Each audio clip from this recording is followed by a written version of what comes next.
ایسے لوگ جہاں اس طریقے کے ہوں وہاں ان کو جہنم کے عذاب سے ڈراؤ کہ دیکھو سود کھانے والے کا یہ عذاب، زنا کرنے والے کا یہ عذاب، چوری کرنے والے کا یہ عذاب، مال حرام کھانے والوں کا یہ عذاب، شراب پینے والوں کا یہ عذاب، ان کو بتاؤ اور ہوشیار کرو کہ دیکھو اس سے ہر آدمی کو اپنے آپ کو بچانا چاہیے۔ اسی کو قرآن کہتا ہے یا ایھا الذین آمنوا قوا انفسکم واہلیکم نارا، ایمانو والو تم اپنے آپ کو بھی جہنم سے بچاؤ اور اپنے بیوی بچوں کو بھی جہنم سے بچاؤ، اپنے آپ کو بھی جہنم سے بچاؤ اور اپنے بیوی بچوں کو بھی جہنم سے بچاؤ۔ اسی علاقے میں کہیں پروگرام تھا، پروگرام ختم ہونے کے بعد جرجیت صاحب اپنے روم میں جاتے ہیں، رات کے تقریباً 1:30 بجے فون آتا ہے میرے گھر سے، میرا 6 سال کا بچہ اس وقت پیٹ کے درد اور فیور میں بخار میں مبتلا، گھر سے فون آتا ہے 2 بجے اس کی طبیعت بہت زیادہ خراب ہو رہی ہے، جرجیت صاحب کی رات کی نیند اڑ جاتی ہے، فون پہ رابطہ قائم کیا جاتا ہے لیکن ڈاکٹر جو آس پاس کے گھر کے اگل بگل کے تھے ان کے بھی موبائل بند ہیں۔ مجبوراً میں نے اپنی وائف سے کہا کہ تم اپنے بھائی کو فون کرو، جلدی بلاؤ اور اس کو سرکاری ہاسپٹل کی طرف لے کر جاؤ۔ ہماری بیوی اور سالہ لے کر اس بچے کو سرکاری ہاسپٹل کی طرف بھاگتے ہیں، انجیکشن دیا جاتا ہے۔ 2-3 گھنٹے کے بعد جب اطمینان مل گیا کہ بچے کا بخار اتر جاتا ہے اور اس کے پیٹ میں درد میں آرام ملتا ہے، ڈاکٹر نے کہا کل صبح چھٹی کر دیں گے، تب جا کر سکون ملتا ہے۔ میرے پیارے ساتھیوں، ہمارے چھوٹے سے 5, 6, 7 سال کے بچے کے پیٹ کے درد کی خبر سننے کے بعد ہم جیسے لوگوں کی نیندیں اڑ جاتی ہیں، آپ جیسے لوگوں کی نیندیں اڑ جاتی ہیں۔ تصور کرو کہ جہاں ایک چھوٹے سے بچے کا بخار، اس کا فیور اور اس کا پیٹ کا درد آپ نہیں سن پاتے ہیں اور آپ کی نیند اڑ جاتی ہے، قیامت کے دن کا وہ منظر کیسا ہوگا کہ جس دن اپنے بیٹے کو اپنی آنکھوں کے سامنے دیکھا جائے گا لیکن ہم اس سے بھاگ رہے ہوں گے، اپنی بیوی کو اپنے سامنے دیکھیں گے لیکن بھاگ رہے ہوں گے، آج ان کے کوئی کام نہیں آ سکتے ہیں۔ اسی کو قرآن کہتا ہے یوم یفر المرء من اخیہ وامہ وابیہ وصاحبتہ وبنیہ، قیامت کے دن انسان اپنے بھائی کو دیکھ کر بھاگے گا، وامہ وابیہ اپنی ماں کو دیکھ کر بھاگے گا، اپنے باپ کو دیکھ کر بھاگے گا، وصاحبتہ وبنیہ اپنی بیوی کو دیکھ کر بھاگے گا اور اپنی اولاد کو، اپنے بیٹوں کو دیکھ کر بھاگے گا۔ یہ بتاؤ اپنے آپ اختلاف ختم ہو جائے اور لوگ جہنم سے ڈرنے کی فکر کرنے لگے۔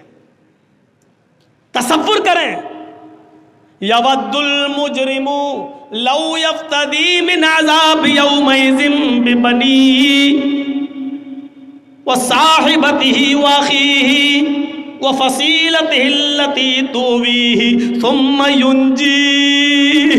قرآن کی اس آیت نے جھنجھوڑ کر رکھ دیا ہے۔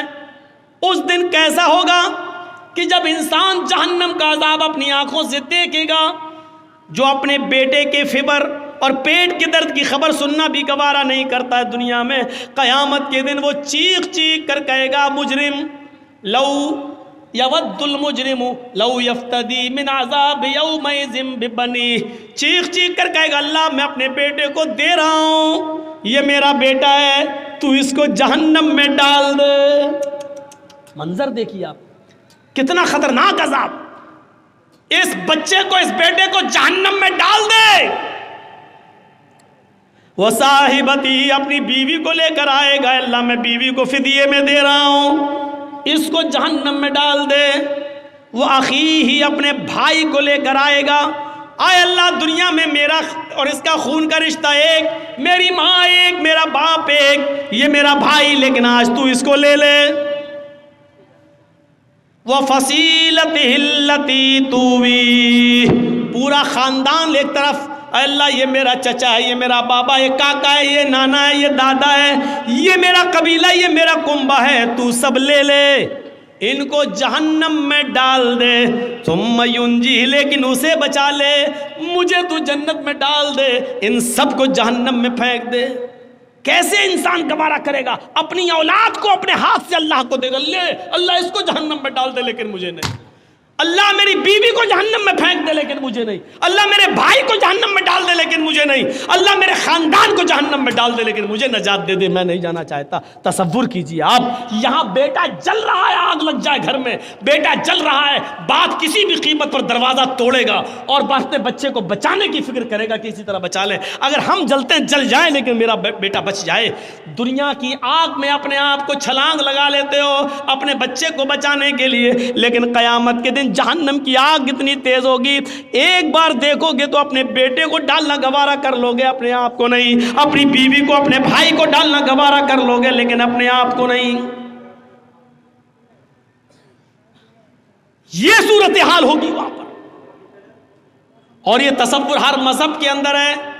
زندگی دینے والے نے ہمیں بتایا ہے کہ یہ زندگی میرے بتائے ہوئے طریقے پر چلو، کیونکہ یہ زندگی یہاں ختم ہونے کے بعد بھی ختم نہیں ہوگی، اخروی زندگی ہم تمہیں پھر دیں گے اور پھر تمہیں جہنم کے اندر یا جنت کے اندر ڈالا جائے گا، پھینکا جائے گا۔ ہمیں اس چیز کا احساس ہونا چاہیے، ایک ڈر ہمارے اندر ہونا چاہیے۔ آپ کو ایک واقعے کی طرف لے کر چلتا ہوں۔ سن 1969 کے اندر، سن 1979 کے اندر، سن 1979 کے اندر، 1979 کے اندر امریکہ نے سب سے پہلا اسکائی لیب آسمان کی طرف چھوڑا۔ سنیے، امریکہ نے سب سے پہلا اسکائی لیب آسمان کی طرف چھوڑا۔ جب وہ آسمان کی بلندیوں پر چلا گیا، اس کا وزن تقریباً 80 ٹن تھا، 80 ٹن۔ وہ آسمان کی بلندیوں پر چلا گیا، جس دنیاوی سسٹم سے وہ چل رہا تھا اس کا کانٹیکٹ، اس کا کنیکشن دنیاوی سسٹم سے منقطع ہو گیا، کٹ گیا۔ اسکائی لیب نے اپنا تعلق دنیا کے سسٹم سے ختم کر لیا، یعنی اب دنیا میں کوئی سسٹم ایسا نہیں جو اسکائی لیب پر کنٹرول کر سکے۔ 80 ٹن کا وہ اسکائی لیب کنٹرول سے باہر ہو جاتا ہے۔ امریکہ نے اعلان کر دیا پوری دنیا کے اندر، لوگوں اسکائی لیب سے کنٹرول ختم ہو گیا ہے، اب یہ زمین کی طرف آ رہا ہے اور یہ دنیا کے کسی بھی ملک میں، دنیا کے کسی بھی دیش میں کسی بھی وقت گر سکتا ہے، لہٰذا اپنے آپ کو خود بچاؤ اور اپنے آپ کی حفاظت کرو۔ غور کیجئے، اسکائی لیب 80 ٹن کا اس دنیا کی طرف تیزی کے ساتھ گر رہا ہے، تیزی کے ساتھ آ رہا ہے، اور پوری دنیا کے اندر مشہور ہو گیا کہ اسکائی لیب نے اپنا تعلق، اپنا کنٹرول ختم کر دیا۔ لوگ بھاگنے لگے، ایسا لگ رہا تھا کہ ہر انسان یہ سوچ رہا ہے وہ اسی کے اوپر نہ گر جائے۔ پوری دنیا میں کھلبلی مچ گئی اور مسجدوں میں، کنیساؤں میں، گرجا گھروں میں دعائیں ہونے لگیں کہ اے اللہ، جو جس کو ماننے والا ہے، اے اللہ اس کو ہمارے سروں پر نہ گرنے دے، ہمارے سروں سے بچا لے۔ میں وہ کہاں گرا، کس خطے میں گرا مجھے نہیں معلوم، لیکن اتنا ضرور میں بتا دوں کہ جب 80 ٹن کا اسکائی لیب کنٹرول چھوڑ دیتا ہے تو اس کا ڈر پوری دنیا کے ہر انسان کے اندر محسوس ہوتا ہے، اور انسان یہ سوچنے لگتا ہے کہ کہیں یہ میرے سر پر ہی نہ گر جائے، میرے اوپر ہی نہ گر جائے۔ ایک چھوٹے سے اسکائی لیب جس کا وزن 80 ٹن ہے، آپ اس سے اتنا ڈر رہے ہیں کہ میرے اوپر نہ گر جائے۔ یہ دنیا نے دیکھا، اپنی آنکھوں سے دیکھا۔ جہنم کا تو ایک سانپ اتنا خطرناک ہے کہ اگر اللہ تعالیٰ اس کو دنیا میں چھوڑ دے تو وہ ایک پھنکار مار دے ایسے، جہنم کا ایک سانپ اگر دنیا میں بھیج دیا جائے اور ایک بار وہ ایسے کر دے بس، تو اس کے منہ سے نکلنے والی ایک پھنکار کی وجہ سے، ایک پھنکار سے پوری دنیا میں جتنی بھی کچی زمین ہے، کھیتی ہے اور جہاں اناج پیدا ہوتا ہے، اس کے ایک پھنکار سے پھر پوری دنیا کے اندر کبھی غلہ پیدا نہ ہو، کبھی اناج پیدا نہ ہو، اس کی ایک پھنکار سے ساری کی ساری زمین جل کر راکھ ہو جائے اور پھر اناج پیدا کرنے کے لائق نہ رہے۔ مسند احمد کی روایت ہے، اللہ کے نبی نے فرمایا جہنم میں اگر کسی کو ایک لمحے کے لیے ڈال دیا جائے، ایک لمحہ کتنا ہوتا ہے، آنکھ بند کرو اور کھولو، اس کا 10واں حصہ، اب کتنا کم ہوگا آپ اندازہ لگا لیجئے۔ ایک لمحہ، دیکھیے میں آنکھ بند کر کے کھول رہا ہوں، پتا نہیں کیا ہے. سنیے ایک لمحہ ایسے بس آنکھ بند کر رہا ہوں, کھول دیا, یہ کیا ہوا؟ ایک لمحہ. اس کا بھی 10واں حصہ آپ کریے تو کتنی دیر ہوگی؟ اتنی دیر کے لیے آنکھ بند کی اور کھول دی, یہ تو بہت زیادہ ہو گیا. اس کا بھی 10واں حصہ, 10 حصے کرنے کے بعد ایک حصہ, اتنی دیر کے لیے کسی کو جہنم میں ڈال کر نکال دیا جائے. اور اللہ کے نبی فرماتے اس آدمی کو اگر مدینے میں لا کر کھڑا کر دیا جائے تو اتنی دیر کے لیے جہنم میں جل کر آنے والا آدمی باہر کی طرف جب سانس لے گا, ایسے باہر کی طرف جب سانس لے گا تو اس کی سانس کی گرمی سے پورا مدینہ جل کر راکھ ہو جائے. اس سے آج کون ڈر رہا ہے؟ ایک اسکائی لیب کی فکر تو اتنی زیادہ ہے. یہ اصل ہار جیت نہیں ہے. اصل ہار جیت ذالک یوم التغابن, اس قیامت کے دن جو نیکیوں میں آگے بڑھ گیا اور جو گناہوں میں پیچھے رہ گیا.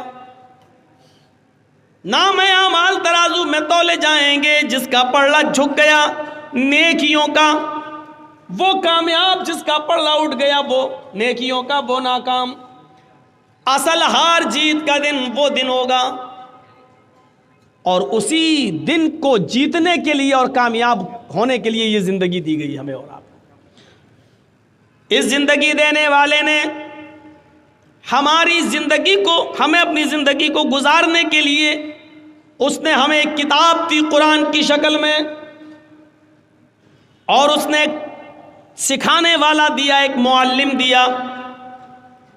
قرآن کو بھی آپ اپنی مرضی کے مطابق نہیں سمجھ سکتے. اس کتاب کو پڑھانے والا, اس کتاب کو سمجھانے والا دیا جناب محمد رسول اللہ صلی اللہ علیہ وسلم. اور یہ قرآن ہمیں یہ بتاتا ہے کہ اپنی پوری کی پوری زندگی اسی کے آئیڈیل اور نمونے کے مطابق گزارنا. لقد کان لکم فی رسول اللہ اسوۃ حسنہ, تمہارے لیے جناب محمد رسول اللہ کی زندگی میں ایک بہترین آئیڈیل ہے, ایک بہترین نمونہ ہے. قیامت کے دن ہم یہ نہیں دیکھیں گے تم نے اوپر نیت باندھی یا نیچے باندھی. ہم یہ نہیں دیکھیں گے کہ تم نے تراویح 8 پڑھی ہیں یا 20 پڑھی ہیں. ہم یہ نہیں دیکھیں گے کہ تم نے ظہر میں 10 رکعتیں پڑھی ہیں 12. ہم تو یہ دیکھیں گے کہ تمہاری نماز اس طریقے کے مطابق ہے یا نہیں جو طریقہ جناب محمد رسول اللہ صلی اللہ علیہ وسلم نے تمہیں دیا ہے. کیونکہ ہم نے آئیڈیل اور نمونہ بنایا ہے محمد رسول اللہ صلی اللہ علیہ وسلم کی زندگی کو. اسی طریقے سے دیکھیے نماز ہمارے اوپر فرض ہے. یہ نماز بھی دنیا میں جتنے بھی پیغمبر آئے ہر نبی اور ہر پیغمبر کے اوپر یہ نماز فرض تھی. ہم اپنی مسجدوں کا جائزہ لیں. کون کہتا ہے کہ مسلمان بڑے پریشان ہیں؟ کون کہتا ہے کہ مسلمان بہت بے چین ہیں؟ کون کہتا ہے کہ مسلمان بہت زیادہ پریشانی کے عالم میں مبتلا ہیں؟ نہیں. فجر کی اذان ہمیں بتلاتی ہے کہ یہ مسلمان کتنے سکون کے ساتھ سو رہا ہے. فجر کی اذان کے بعد مسجدیں ہماری بتاتی ہیں کہ اس مسلمان کو کتنی آسانی کے ساتھ نیند آ رہی ہے. جس کو پریشانی ہوتی ہے اس کو نیند نہیں آتی ہے, جس کو بے چینی ہوتی ہے اس کو نیندیں نہیں آتی ہیں, جس کو ٹینشن ہوتا ہے اس کو نیندیں نہیں آتی ہیں. آپ کی نیند, آپ کا آرام سے سونا یہ بتلا رہا ہے کہ آپ کے اوپر کوئی پریشانی نہیں ہے, آپ کے اوپر کوئی مصیبت نہیں ہے. چاہے اتر پردیش کے اندر بے ایمانی کے ساتھ پھر سے وہی سرکار دوبارہ ریپیٹ ہو کے آ گئی ہو, لیکن اب یو پی کے اندر اگر مسلمان کہیں کہ ہم بہت پریشان ہیں, جھوٹ بول رہے ہیں. کیونکہ فجر کی اذان کے بعد ہماری مسجدیں بتلا رہی ہیں کہ مسلمان کتنے آرام کے ساتھ سو رہا ہے, کتنے سکون کی نیند سو رہا ہے. اگر اس کو بے چینی ہوتی اور پریشانی ہوتی تو مسجدوں کی طرف وہ رخ کرتا.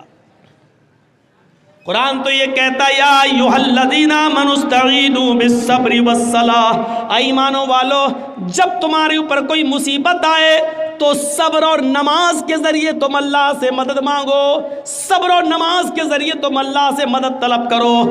ہمارے اوپر اگر مصیبت آئی ہے تو ہمیں صبر کرنا چاہیے تھا اور نماز پڑھنے کے بعد اللہ سے مدد مانگنی چاہیے تھی، لیکن ہم خواب خرگوش میں مست ہیں، ہم تو سو رہے ہیں، ہم نماز کی ہمیں مسجدوں کی کوئی فکر ہی نہیں ہے۔ تو آپ ہمیں بتائیے کہ ہمارے اوپر پریشانیاں کہاں ہیں، کہاں ہے ہمارے اوپر مصیبت؟ حضرت زکریا علیہ السلام کے بارے میں قرآن کہتا ہے، دیکھیے نماز سارے نبیوں پر فرض تھی اور سب نے نماز کا اہتمام کیا ہے۔ وَنَادَتْهُ الْمَلَائِكَةُ وَهُوَ قَائِمٌ يُصَلِّي فِي الْمِحْرَابِ، قرآن کہہ رہا ہے فرشتوں نے آواز دی، فرشتوں نے جب پکارا تو اس وقت حضرت زکریا محراب کے اندر نماز کی حالت میں کھڑے تھے۔ یعنی یہ نماز زکریا علیہ السلام بھی پڑھا کرتے تھے، زکریا علیہ السلام پر بھی فرض تھی۔ جب فرشتوں نے پکارا، فرشتوں نے آواز دی، وَنَادَتْهُ الْمَلَائِكَةُ وَهُوَ قَائِمٌ يُصَلِّي فِي الْمِحْرَابِ، تو حضرت زکریا علیہ السلام نماز کے اندر، محراب کے اندر نماز کی حالت میں تھے۔ زکریا علیہ السلام کی زندگی بتلا رہی ہے کہ زکریا علیہ السلام پر بھی نماز فرض تھی۔ زکریا علیہ السلام نے جس کی کفالت کی اس کا نام ہے مریم۔ حضرت مریم کو پال پوس کر بڑا کیا۔ حضرت مریم کو بھی حکم ہوتا ہے، یا مریم اقنتی لربک، اے مریم اپنے رب کے لیے جھک جا، اپنے رب کی فرما بردار بن جا۔ وَاسْجُدِي وَارْكَعِي مَعَ الرَّاكِعِينَ، اے مریم اللہ کے لیے سجدہ کر، اللہ کے سامنے سر جھکا اور اسی کو رکوع کر۔ اے مریم اللہ کے علاوہ کسی اور کے لیے سجدہ جائز نہیں۔ اے مریم رکوع کرنے والوں کے ساتھ رکوع کر، سجدہ کر اور رکوع کرنے والوں کے ساتھ رکوع کر۔ وَاسْجُدِي وَارْكَعِي مَعَ الرَّاكِعِينَ، سجدہ کر اور رکوع کرنے والوں کے ساتھ رکوع کر۔ یہ حضرت مریم جو ایک عورت ہیں اور ایسی پاک دامن عورت ہیں کہ جن کو اللہ رب العالمین نے ان کے نکاح شادی سے پہلے ان کو بیٹا عطا فرمایا۔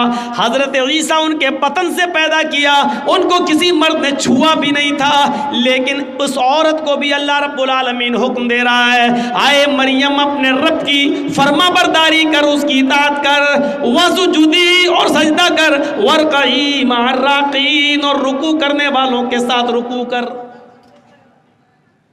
حضرت موسیٰ علیہ السلام کو کہا جا رہا ہے، اے موسیٰ سنو، اننی انا اللہ، میں ہی اللہ ہوں، لا الہ الا انا، میرے علاوہ کوئی معبود نہیں۔ موسیٰ کو اللہ رب العالمین کیا کہہ رہا ہے؟ موسیٰ سنو، میں ہی اللہ ہوں، لا الہ الا انا، میرے علاوہ کوئی معبود نہیں، فاعبدنی واقم الصلاۃ لذکری، اے موسیٰ بس میری ہی عبادت کرو، فاعبدنی میری ہی عبادت کرو، واقم الصلاۃ لذکری اور میرے یاد کے لیے نماز قائم کرو۔ یہ موسیٰ علیہ السلام کو حکم دیا جا رہا ہے۔ ابھی ہم قرآن سے ثبوت دے رہے ہیں اور اس کے بعد میں ہندو دھرم کے اوپر آئیں گے کہ دیکھیے کرشن جی بھی نماز پڑھنے کا حکم دے رہے ہیں۔ واقم الصلاۃ لذکری اور میری یاد کے لیے تم نماز قائم کرو۔ یہ موسیٰ علیہ السلام پر بھی اللہ رب العالمین نے نماز فرض کی، اور موسیٰ پر نماز تو ایسی فرض تھی کہ موسیٰ علیہ السلام اللہ کے نبی سے بار بار کہتے تھے کتنے وقت کی نماز ہے؟ 50۔ نہیں پڑھ پائے گی آپ کی امت، پھر جائیے کم کرائیے، پھر کہے کتنی رہ گئی؟ کا 40، کا بھی زیادہ اور کم کراؤ، کتنی رہ گئی؟ 30، یہ بھی زیادہ، پھر جاؤ، اب کتنی رہ گئی؟ 20، یہ بھی زیادہ ہے، پھر جاؤ، پھر گئے کتنی رہ گئی؟ 10، یہ بھی زیادہ ہیں۔ اے موسیٰ کیا 10 تو ٹھیک ہے، نہیں پھر جاؤ، پھر گئے کتنی رہ گئی؟ کا 5، کب؟ پھر جاؤ، میری امت 2 وقت کی نماز نہیں پڑھ پائی، آپ کی امت 5 وقت کی کیسے پڑھے گی؟ اللہ کے نبی فرماتے اب نہیں جاؤں گا۔ کیوں؟ کہنے اب مجھے بار بار اپنے رب کے پاس جاتے ہوئے شرم آتی، کتنی کم کراؤں؟ 50 سے 5 رہ گئیں، 10 گنا اللہ نے کم کر دی، پھر جاؤں تو کیا بالکل ختم کروا دوں؟ نہیں اب نہیں جاؤں گا۔ 5 وقت کی فرض ہو گئی. تو موسیٰ علیہ السلام پر بھی نماز فرض تھی. حضرت ابراہیم علیہ السلام کے اوپر بھی یہ نماز فرض تھی. جب حضرت ہاجرہ کو اور ان کے پیٹ سے پیدا ہونے والے بچے اسماعیل کو جب حضرت ابراہیم علیہ السلام نے بے آب و گیاہ وادی پہ چھوڑ دیا، غیر ذی زرع وادی میں چھوڑ دیا، ایک بیابان جنگل میں میدان منا میں چھوڑ دیا، اور جب چلے گئے دور گئے تو فرمایا ربنا انی اسکنت من ذریتی بواد غیر ذی زرع عند بیتک المحرم لیقیموا الصلاۃ. اے ہمارے رب، اے ہمارے پروردگار، ہم نے اپنی ذریت کو، ہم نے اپنی اولاد کو، ہم نے اپنے بیوی اور بچے کو ایک ایسی بیابان جنگل میں چھوڑ دیا ہے جہاں ان کا کوئی پرسان حال نہیں ہے، جہاں ان کا کوئی دیکھ ریکھ کرنے والا نہیں ہے سوائے تیرے. اے اللہ، میں نے ان کو غیر آباد، غیر مانوس جگہ پر ہم نے ان کو چھوڑ دیا ہے. بجلی نہیں ہے، پانی نہیں ہے، کھانا نہیں ہے، ایک بیابان جنگل میں ہم نے ان کو چھوڑ دیا ہے. بے آب و گیاہ وادی میں ہم نے ان کو تیرے بھروسے پر چھوڑ دیا ہے. اے اللہ، اس لیے یہاں چھوڑا ہے کہ ان سے آبادی بڑھے، پھلے پھولے، لیقیموا الصلاۃ، تاکہ یہاں یہ لوگ جب پڑھنے لگے اور آبادی بڑھ جائے تو نماز قائم کی جانے لگے، نماز پڑھی جانے لگے. ہم نے ایک ایسے بے آب و گیا جنگل میں، وادی میں چھوڑ دیا ان کو، لیقیموا الصلاۃ، تاکہ یہاں نماز قائم کی جا سکے، نماز ادا کی جا سکے. ابراہیم علیہ السلام پر بھی نماز فرض تھی. ایک دوسرے موقع پر ابراہیم علیہ السلام نے کہا رب اجعلنی مقیم الصلاۃ ومن ذریتی ربنا وتقبل دعا. غور کرو قرآن کی اس آیت پر. ابراہیم کیا کہہ رہے ہیں؟ اے اللہ، مجھے اور میری اولاد کو نماز کا قائم کرنے والا بنا دے. رب اجعلنی مقیم الصلاۃ ومن ذریتی، اے اللہ مجھے اور میری ذریت کو، میرے بیوی بچوں کو، میری اولاد کو مقیم الصلاۃ، نماز کا قائم کرنے والا، نماز کا پڑھنے والا بنا دے، نماز کا پڑھنے والا بنا دے. ربنا وتقبل دعا، اے اللہ تو ہماری اس دعا کو قبول فرما لے. اے اللہ ہمیں اور ہماری اولاد کو نمازی بنا دے، نماز کا قائم کرنے والا بنا دے. اس سے پتہ چلتا ہے کہ نماز ہر نبی پر فرض تھی. جب مریم کے پیٹ سے عیسیٰ آئے تو لوگوں میں ہنگامہ ہو گیا. مریم نے بچہ پیدا کیا؟ ارے اس کی تو شادی نہیں ہوئی ہے، پھر بچہ کیسے پیدا ہو گیا؟ خرافاتی لوگ گھیر لیے، مریم بتاؤ یہ بچہ کہاں سے آیا؟ تم تو محراب میں نماز پڑھتی ہو، عبادت میں مصروف رہتی ہو اور اتنی نیک بنتی ہو، اور پھر شادی سے پہلے بچہ؟ یعنی سب کو دکھاتی ہو، ڈھڈورا پڑتی ہو، اور حالت یہ ہے کہ تم نے ایک ناجائز بچے کو جنم دے دیا.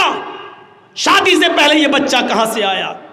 پہلے تو مریم خاموش رہی، جب لوگوں کے تانے وہ سن نہ سکی. بڑے بڑے کمنٹ، بڑے بڑے گندے کمنٹ بھی آتے ہیں نا، کیچڑ اچھالا جاتا ہے نا، اور یہ تو سامنے دکھ رہا ہے کہ مریم کی شادی نہیں ہوئی ہے، پھر بچہ کہاں سے؟ جب مریم اس کمنٹ کو سن نہیں سکی اور لوگوں کے باتیں اور تانے جب برداشت نہ کر سکی تو اشارہ کر دیا اس بچے سے پوچھ لو.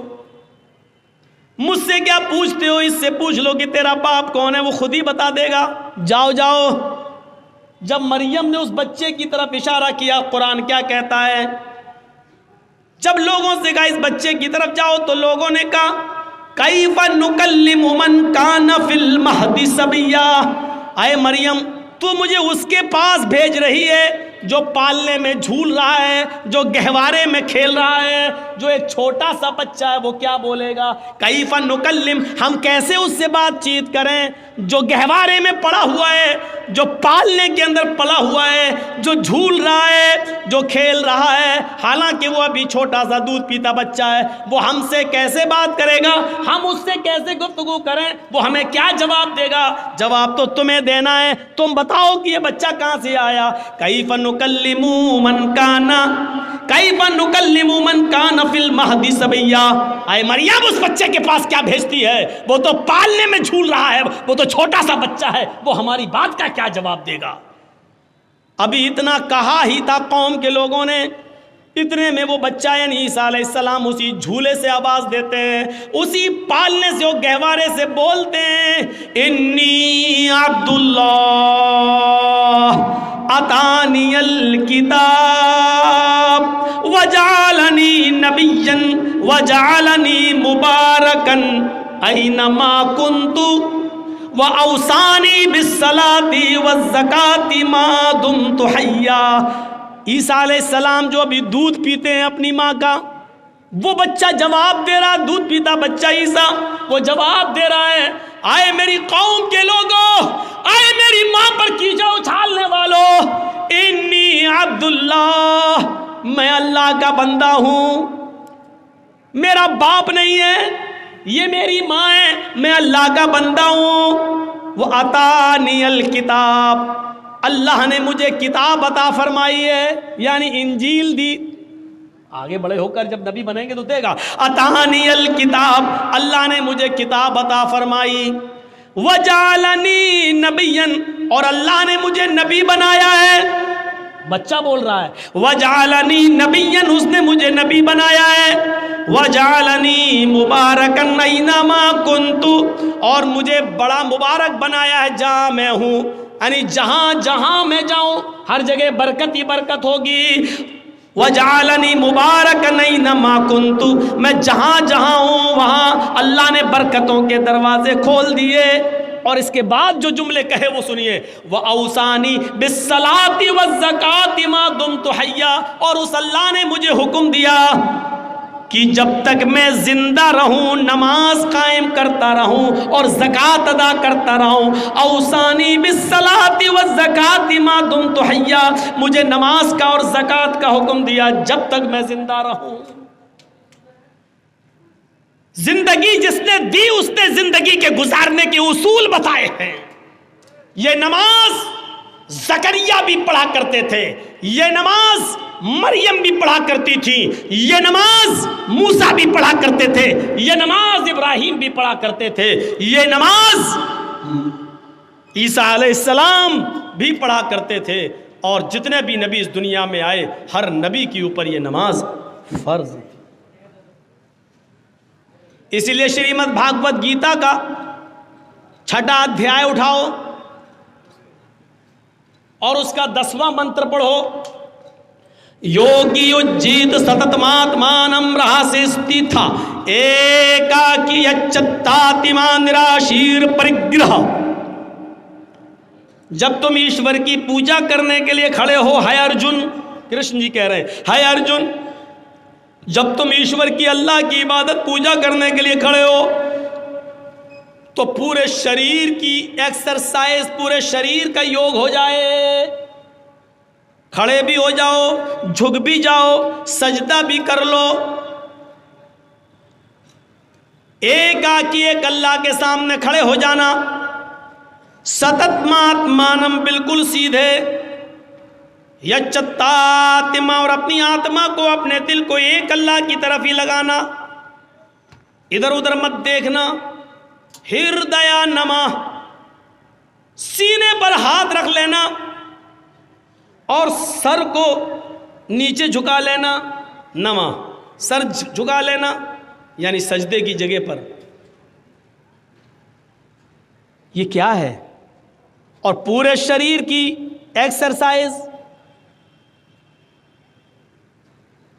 ایک آکی، جو کچھ بھی مانگنا ایک اللہ سے مانگنا، نراشیر اور سب سے نراش ہو جانا، اوپر والے سے نراش مت ہونا۔